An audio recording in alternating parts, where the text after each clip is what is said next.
Welcome to our second webinar panel on Untold Killing, the new podcast from Remembering Srebrenica, a message heard that tells the story of Srebrenica through the voices of survivors who lived through it, as well as academics and experts. This year marked 25 years since the genocide in Srebrenica.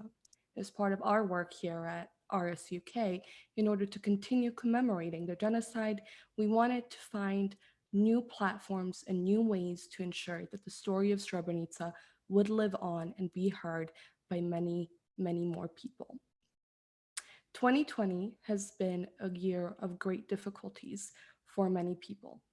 And unfortunately, because of the current situation, it has also reduced the chance for many people to hear survivor testimonies and get educated on the genocide that occurred 25 years ago on European soil. As such, we created the opportunity for everyone near and far to learn about the genocide through Untold Killing podcast. Today, we're going to be talking about the podcast, the creation of it. In particular, we're going to be focusing on the importance of storytelling, how survivors' stories make an impact in genocide prevention and education, as well as how we come together to combat genocide denialism. I am pleased that today we'll be speaking to three very lovely guests, Nadan Hodge, Aleksandra Bilić, and Hassan Hasanovic. First, I would like to introduce Nadan Hodge. He is the message heard consultant and producer. He was born in Sarajevo and came to the UK as a refugee in 1992. Hassan Hasanovic is a genocide survivor and a survivor of the Death March, and currently he is the head of research at the Srebrenica Memorial Center in Potocari. Aleksandra Bilić is a filmmaker and the current host of Untold Killing podcast. If you have listened to the episodes, you have heard her voice already. Thank you all so much for joining tonight, and I'm sure that tonight's discussion will be very insightful and informative for those watching. So thank you for being here. Thank you. Thank you for having us.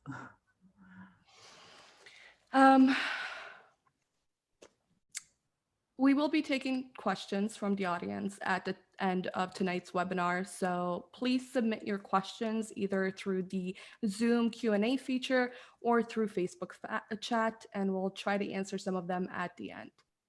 Throughout the webinar, you may also see polling options appear on the screen as well. Please take the opportunity to provide us with feedback by selecting those options. As I mentioned earlier, we're going to focus a lot on the importance of storytelling and how we combat genocide denialism. For those who are just tuning in and may not know really the story of Srebrenica, Srebrenica is considered to be the worst atrocity on European soil since the Holocaust. In July of 1995, over 8,000 Bosniak Muslims were brutally murdered by Serbian forces as the result of the ongoing campaign of ethnic cleansing and genocide that was occurring in Bosnia throughout the Bosnian War. Despite the fact it's been 25 years since the genocide and the fact that the genocide is considered a legally established genocide by the international courts, unfortunately, many people continue to deny what happened actually in Srebrenica, which, as we said, is one of the reasons we continue to commemorate and we continue to find new venues to share survivor stories. Now, I'm going to actually start with Nadan first. So Nadan, again, thank you so much for joining us. As I mentioned, Nadan is one of the consultants and producers. Now, prior to his work with Message Heard and on this podcast, he actually worked as an ICTY intern as part of the leadership research team. So I just wanted to sort of talk about your background a little bit and give us an overview what your role entailed and really how did that experience affect you as somebody who actually is from Bosnia? Firstly, thank you very much for the invitation to speak this evening. I feel very honoured to be alongside such distinguished panelists. So a little bit about me. I was born in Sarajevo in 1992, and then came to the UK with my family shortly after the war started. And then when I was a kind of a young adult, I guess, I worked at the ICTY in The Hague on the prosecution on this case of Ratko Mladic. And within that, I was working as part of the leadership research team. So the leadership research team is essentially made up of academics, linguists, anthropologists, demographic experts, and various other people with various other specialisms, and that would kind of work alongside the legal officers and the attorneys.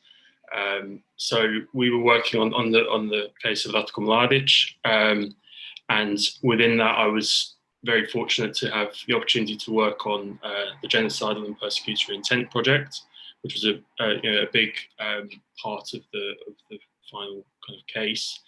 And alongside that, I was also working with prosecution lawyers, helping them prepare for witness cross-examination, so reading witness statements, etc. I was lucky enough to go into the courtroom on a few occasions, which was a very, surreal experience, I guess. And I guess as someone who's really come to the UK as a direct consequence of the war, growing up, I was always very aware of what had happened. Hearing about it both kind of anecdotally, but also I took a very keen interest in it. I was always reading up on it, wanting to find out more. So kind of going to the ICTY as a young adult was really gave me a different perspective on the war, and just it was a really, it was an incredible experience really to be there. And I suppose it gave me really the opportunity to understand more about really the complexities and the intricacies involved in such a huge organization and a huge process. So it was very, it definitely changed my view of what was going on. There are a lot of frustrations with the ICTY, but it was a really, really amazing experience. Wonderful. Thank you so much, Nadan. Now, Hassan as well is somebody who, in addition to being a survivor voice on this podcast, he has also done a huge amount of work in collecting the sort of testimonies of fellow survivors and really taking a lead on an oral history project for the Memorial Center. In addition to that, he also has a book on basically the collection of survivor stories. Hassan, I am obviously intimately aware of your story as a survivor, but I would like you to sort of speak about that briefly about the audience, and also to really focus on if you could tell us a little bit about your work at the Memorial Center and why there's been such a push by you for these huge historical projects, really, that will undoubtedly play an impactful role in the safekeeping of survivor stories. First of all, thank you for the opportunity for me to be able to speak tonight about all these things that you have mentioned. It's difficult to tell the story, which is very, very huge in a few lines, but in a few sentences. I grew up in a small village outside of Srebrenica, which was not that much different from other villages in any place in Western Europe in terms of what we had. There were some shortcomings, of course, but we had everything. We were very, very happy. I was very happy. I even didn't know that I was happy. And all of this stopped with the war in 1992 when I was the first grade of the secondary school. I moved to another place where I was going to school, where my father built another house. We had to leave that place because of the war. We went to Srebrenica, stayed there for about 4 years, living like animals with no food, no basic uh, human needs. But we were together, and we wanted to stay together to survive. And then, we thought that we would actually restore our lives after the end of the war. With the arrival of the United Nations, we thought that our chances to survive actually had uh, increased a bit. We thought that we were protected. There was a firm promise in writing, actually, with the resolution of the UN Security Council, which said that Srebrenica was protected, safe area of the United Nations. United Nations soldiers came there to protect us. Srebrenica was also demilitarized, so the weapons from our defenders were given to the United Nations. And because of all of these things, we thought, we were safe. But sadly, in July 1995, Srebrenica was attacked again. And but to the last minute, I thought that the world, the civilized Europe would do all they can to stop the massacre. So we were expecting a massacre. We didn't know, of course, to what extent. And when Srebrenica fell, I could not believe my eyes. I could not comprehend how the civilized world, civilized Europe, was allowing it to happen in spite of the promise. Even, as I said before, we had that promise in writing, but the resolution of the UN Security Council. So they were not sticking to their promises, sticking to their words. We were being let down. So we all understood that, they were failing us.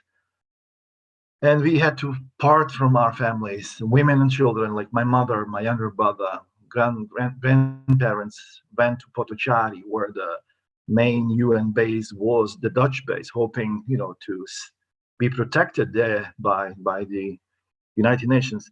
And us men and boys, older boys, as I was at the time, we thought that our chances of going to Potocari were so slim. If we had gone there, we would have been killed. And even all men and boys who went there, they were later separated and killed. And our decision to take this journey, this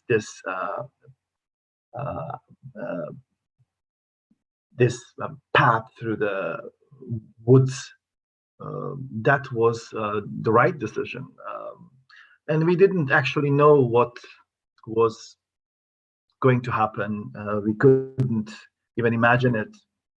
We were just hoping to get to the free territory, survive, reunite with our loved ones. That was our only hope and wish.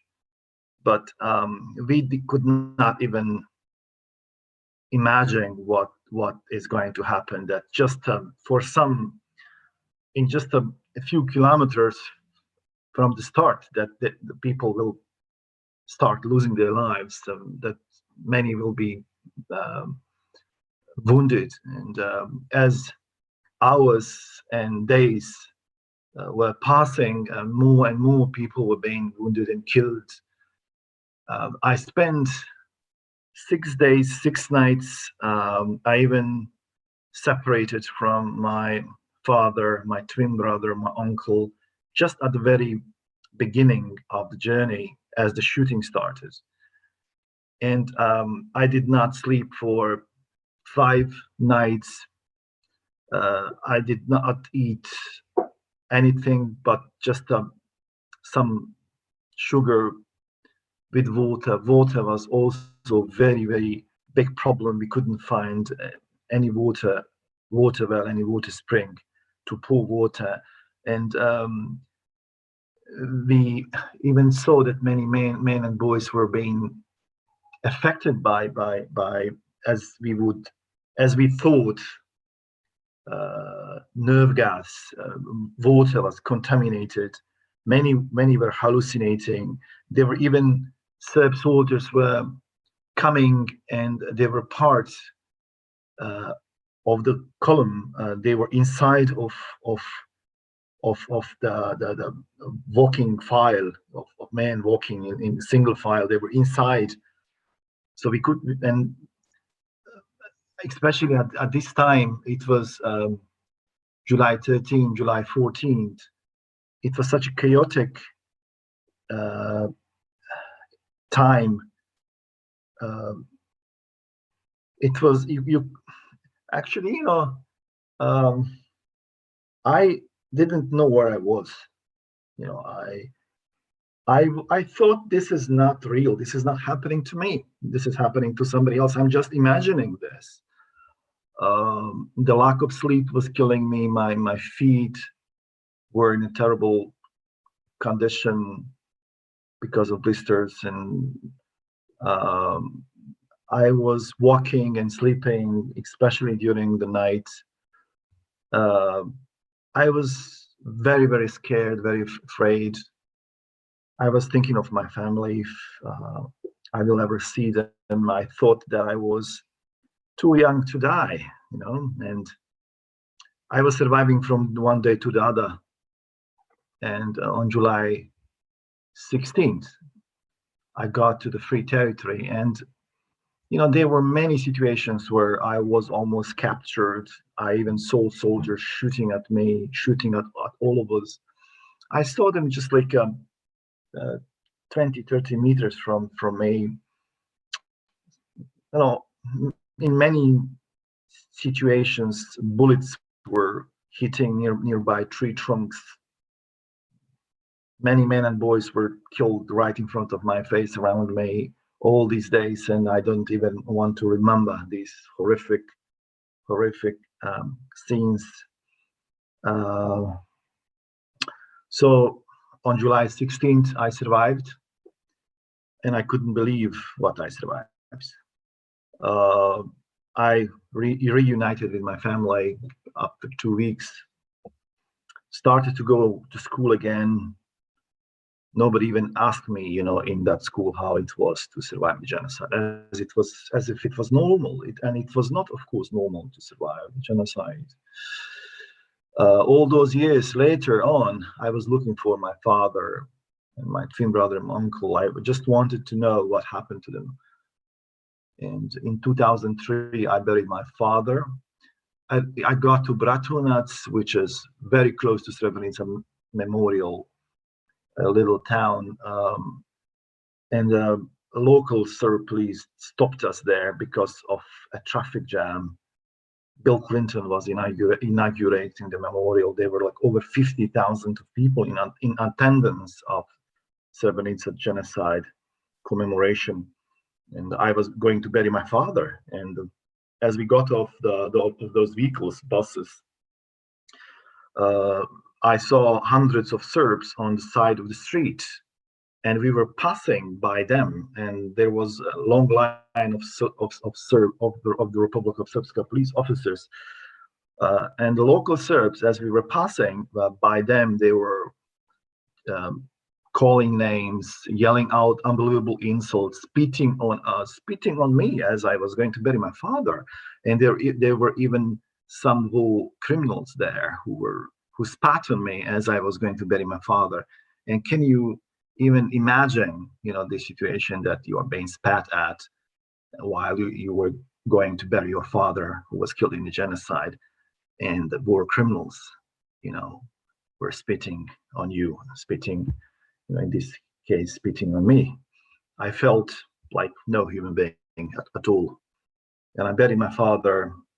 2 years later, I buried my twin brother, which was, as you can imagine, the most difficult day in my life. I put his bones in the actual grave. And I honestly thought that I will not make it, that I will not survive the day of his burial. And I did. And who would even say that in just like 4 or 5 years later, that I would be back there, that I would return there to work for the memorial and to tell that story, horrific story of the genocide to thousands of people coming from all over the world. And I've been there for 11 years. I have educated thousands, probably hundreds of thousands of people, whatsoever. I did a lot of speaking. I had a lot of speaking engagements all around the world. Recently, the memorial, like a year ago, we started a very important projects. On my side, I'm only talking about the projects that I'm actually working on. In January, February, March last year, we filmed 100 stories of people who were children during the Srebrenica genocide in collaboration with Sarajevo War Childhood Museum. So that experience I'll never forget. I was able to collect survivors, and the most of them actually live in Srebrenica. They were even coming to be interviewed from Srebrenica to Sarajevo. I remember Nejad came with his wife and 3 beautiful daughters. So they actually lost the whole day and just to come to Sarajevo to be filmed. And actually his wife was also filmed that day. She was a child also in Srebrenica. And we had a psychotherapist who was actually helping survivors to deal with their testimonies. So we would have this sessions ahead of testimonies, which was very, very helpful to survivors. Sometimes, it was so difficult for some survivors who spoke for the first time. So they would start very easily, and in the middle they would break down. They couldn't. So we offered them to stop and not to continue, but they were so determined to go to the end. So we offered them a glass of water and offered them to go to a loo, to fresh up, and then they continued. So we filmed 100 stories. We collected some personal belongings of people who were children. So actually, right now we have a foundation to go ahead either with a permanent exhibit or a museum based on genocide childhood. In terms of the other projects, probably the most important project right now that I'm actually working on is oral history project. We have developed our own methodology. Then we have also some partners that we are collaborating with it, which is very, very difficult now because of COVID. I was hoping to get a student from Leicester, Kim Sadiki.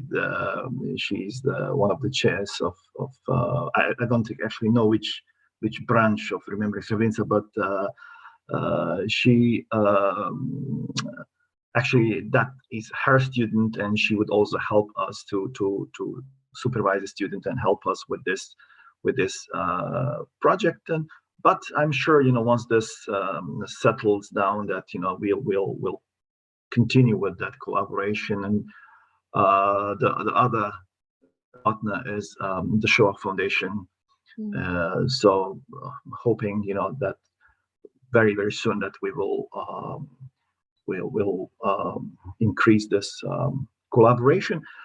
So right now we are filming 100 stories of survivors who actually have donated personal belongings to Srebrenica Genocide Memorial.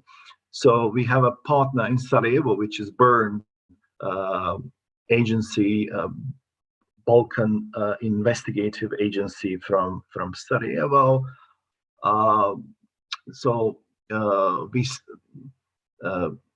like 2 weeks ago we started filming survivors in Srebrenica. So then we continued in Tuzla. So I interviewed 2 survivors today. Yesterday, I went to a house of one of survivors. So he sat down with us around 10 o'clock, started talking. So I thought, he would talk for about 2 hours. He spoke almost 6 hours. 6 hours. No. And which is, of course, very, very precious once you have these kind of people who actually remember every detail of their traumatic experiences. So we are interviewing both, men and women, people who were underaged, all types of survivors.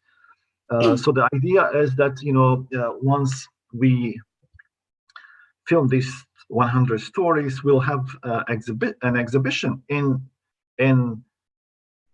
Srebrenica Genocide Memorial inside of the ex-battery factory where the Dutch battalion was.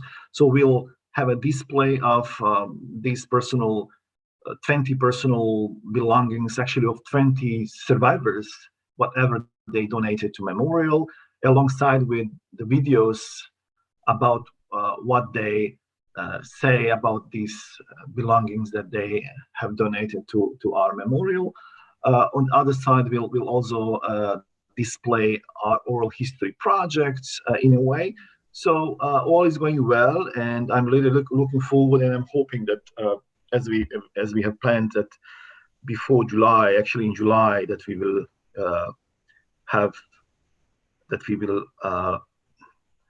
open up this exhibition, that people will be able to see all of this.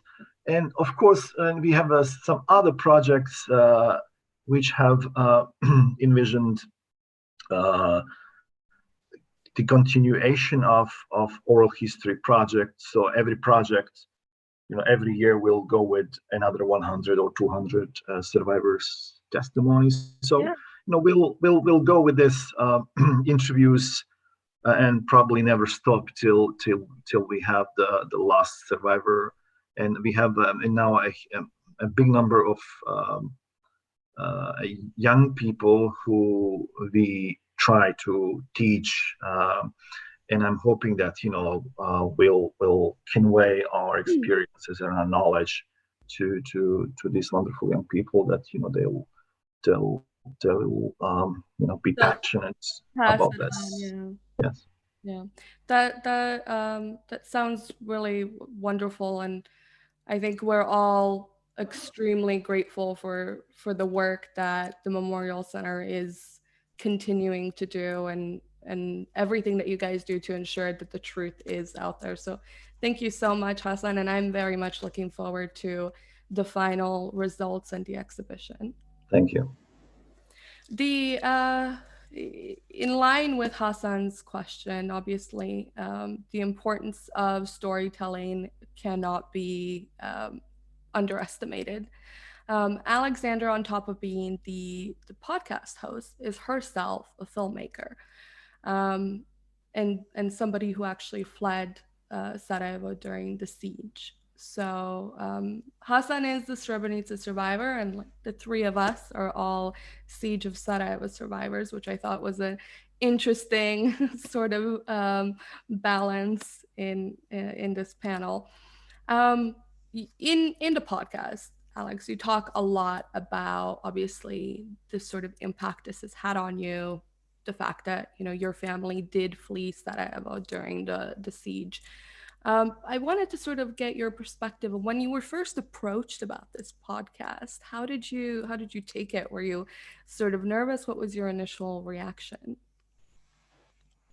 Well, Nadan approached me, and he's a family friend, so obviously that was kind of helpful in terms of knowing him and knowing that it's obviously the organization, and I mean, for me really it was kind of a no-brainer because it's an important story to tell, especially for someone from my generation, and also someone not necessarily being from Srebrenica but being from Bosnia, and kind of I think it's really important for the second generation who didn't necessarily experience that event directly, but to keep that narrative and that conversation going forward.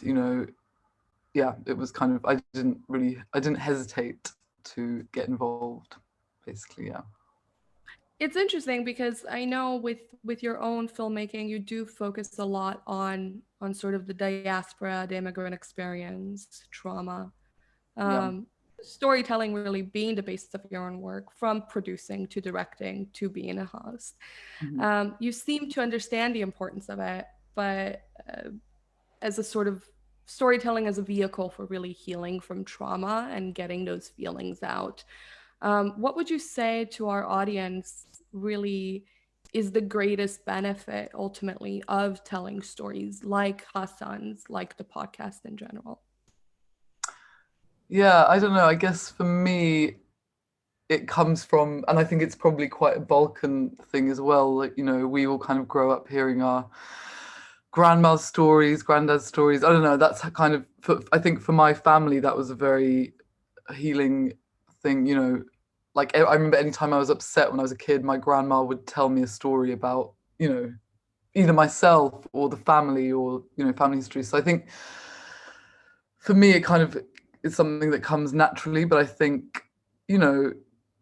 especially this year where we've all been locked down and you can see that people are turning to watching stories or reading stories, or, it's kind of life's greatest gift, I think, and even the feeling of being told a story that you're not necessarily directly learning something, or you don't know that you are. I think that, to me, being able to kind of tell these very big kind of quite political social stories but through a personal lens, and I think that this podcast has kind of enabled that. Really, we're meeting the very people, and we're not, people have the opportunity to meet Hassan and all of our amazing other contributors, and I feel very much like I'm honored to sort of host their stories, and be part of a space where they're brought into a new, like you said, a new kind of format. It's quite, podcasts are very popular, and so are documentaries, which is my predominant field of work. I've seen interest in documentaries as a format has exploded in the last 5 years, and also in podcasts as well. So, I think the kind of storytelling as a format for education and catharsis and healing and all these things together, it's just, documentary and podcast, I think it's a brilliant vehicle. I mean, any kind of any art form, but particularly these ones where we can be, in contact with real people and their real experiences, and it's kind of like a dual experience for an audience and the creator and the participant. It's kind of like a direct exchange. So yeah, that's what, to me, what's exciting, bringing these kind of my experience of stories from my childhood and then bringing it in a wider field is I think, yeah, very important to me. Yeah, no, and I absolutely do agree with you. And, being a Balkan person, storytelling is such like a huge basis of our mutual connection and really how we relate to each other. I don't think I've ever gone into a room with like fellow people who are, fellow Bosnians, whether it was in, the UK or in the US or in Bosnia, whenever we get together, we're the basis of our sort of socialness is sharing each other's stories, no matter how personal or overtly detailed they are, even And if also they're it's our heritage, and especially if we're displaced in any kind of way or have suffered, it's just it's a protection as well of ourselves and our culture and our heritage, and it can be a celebration, and yeah, very much. However far or wide or close you're sharing your story, it's important. It is, absolutely. I'm going to move over to Nadan, actually. Less of a storyteller, but he really did serve as our sort of resident expert on this podcast, giving his background particularly.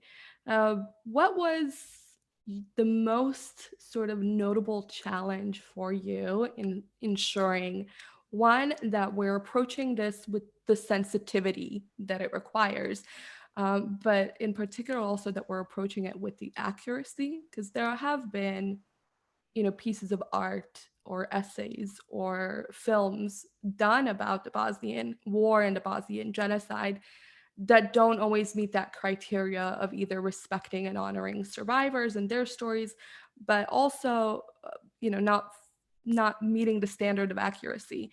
So as, the go-to consultant for ensuring the accuracy, what was your biggest challenge? Well, I think as a production team at the very start of the project, it was we were very aware that the majority of people that would be listening to the podcast may have next to no prior knowledge of what happened in Bosnia. They might not even be able to point to it on a map. So we had to find ways of really kind of simplifying the complex nature of what happened into sort of very digestible and accessible information. And given that this was the wars in the former Yugoslavia is something that people have been studying for 25, 30 years, and many of those people don't have answers to certain aspects of why certain things happened or how they happened. So I think we had it was a tall order at the very start to kind of go for that and explain it really to people who didn't know anything about it. It's been really encouraging to hear that a lot of people have who didn't have any prior knowledge on the war listened to it and found that it was done in a way that was made kind of understandable and digestible, and as one of the sort of main objectives of the podcast, I suppose, is to serve as an educational tool. So if we've managed to do that, then that's at least kind of part of the job done. But there were certainly many challenges. I think,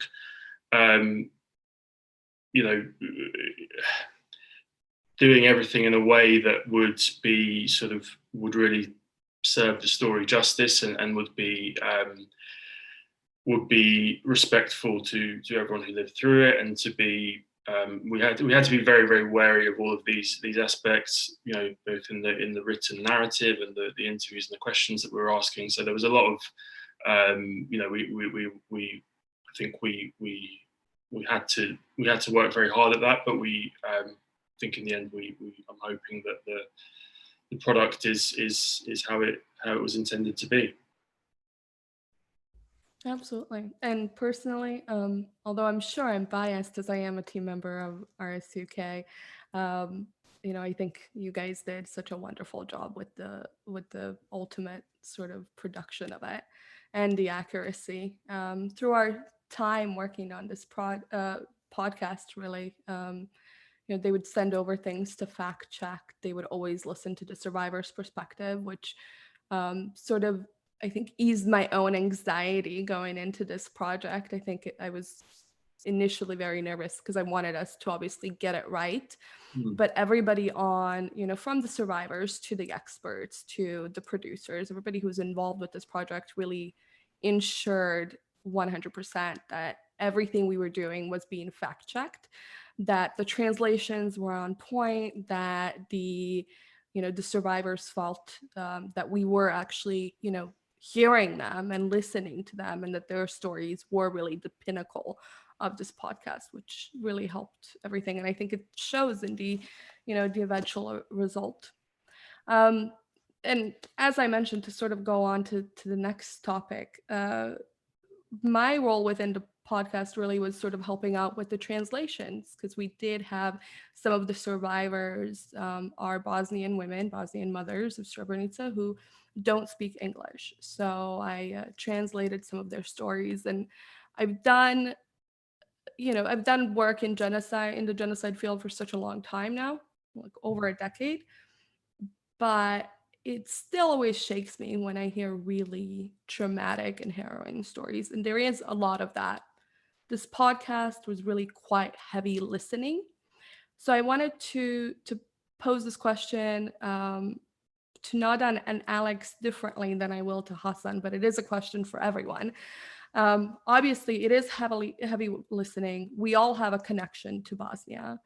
Um, how did this podcast ultimately impact you? Did it bring up any of those difficult and traumatic experiences that you yourself have faced, or your families? And obviously for Hassan, it's a bit different.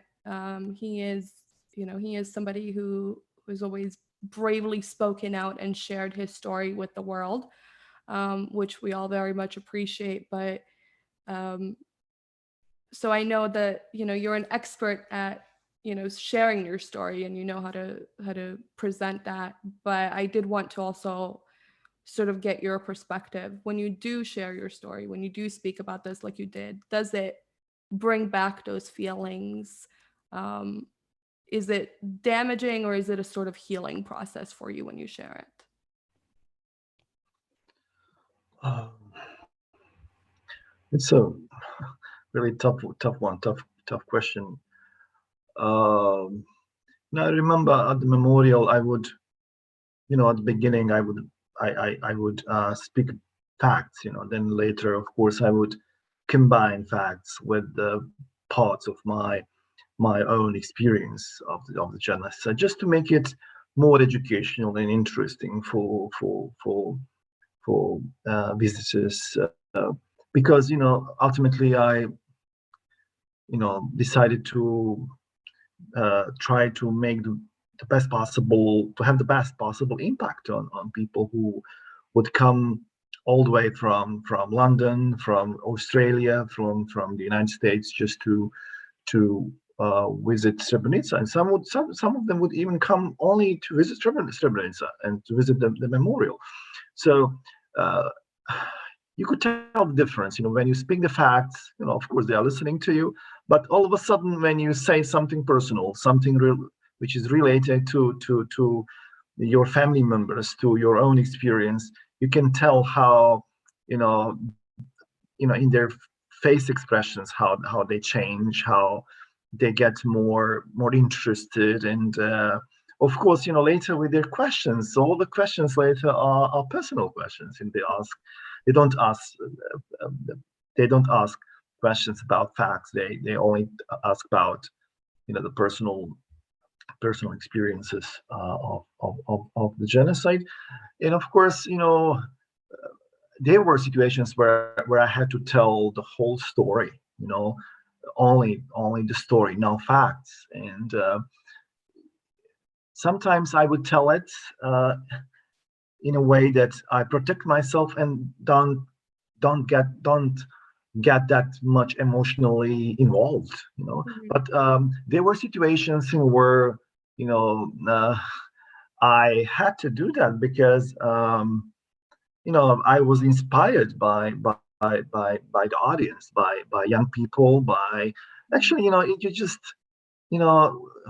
when you meet with a group of visitors, you decide whether you will give 100% of yourself to them, because even by when you speak for like a minute or two, you can um, tell if those were people who deserve to get the all that they should be given, even if it is personal thing. And sometimes it was I very, very difficult to tell the story, but I'd always try to hold it inside and not to show, just trying to be more professional. But sometimes, I think people could tell it. I couldn't hide it. It's impossible. And I think it did both. It did help me and it did hurt me. It did both. And I think all these 11 years, especially 10 years when I was working with visitors, it was such unbelievable healing process for me from the day on. I mean, I could write another book just on that, which is unbelievable. And of course, I understand now survivors who, today I called one of the survivors and he said that he cannot tell the story and he apologized. And of course, I understand there's so many reasons why he doesn't want or he can tell the story. So if it is me who should understand him or her, and I think it does both to people. And I think sometimes people ask this very strange question for us Bosnians, for survivors. They think, it is if it is appropriate to if it is okay to ask survivors to tell their stories because they will re-traumatize.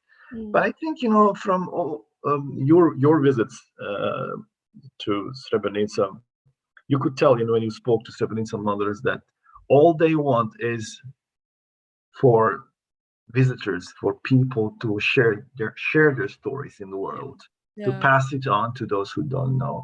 And they really do want to tell their stories because it's kind of a mission for them, And I think people should not hesitate, to ask survivors to tell their stories. And if they say, of course, that they can't do it, they can't do it. But I think the time is actually the time has come, that more and more survivors are willing to talk, and because they've started to realize that it's really important. Yeah. Oh, absolutely. And I think you are right, Hassan. I mean, just there's been a sort of shift, I think. A lot of people, especially starting from, the bravery of the mothers of Srebrenica who have, been so outspoken really since the beginning and always shared their stories. I know for me, they've always been an inspiration. And although there's so many members of my own family who won't talk about, their experiences or their time in the concentration camps, I always feel like it's my duty to, share what I can with the world and sort of pass that on. And you are absolutely right. It does hurt, but it is a form of healing and catharsis as well. Sure. Alex and Nadan, I'm not sure who wants to go first, but obviously a bit of a tough question for both of you. Did working on this podcast have a sort of, did it trigger any of those emotional and sort of traumatic personal feelings and experiences?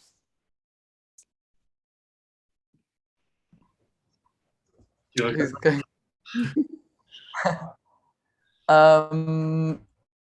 Well, I mean, I had actually been to a memorial, I think in 2000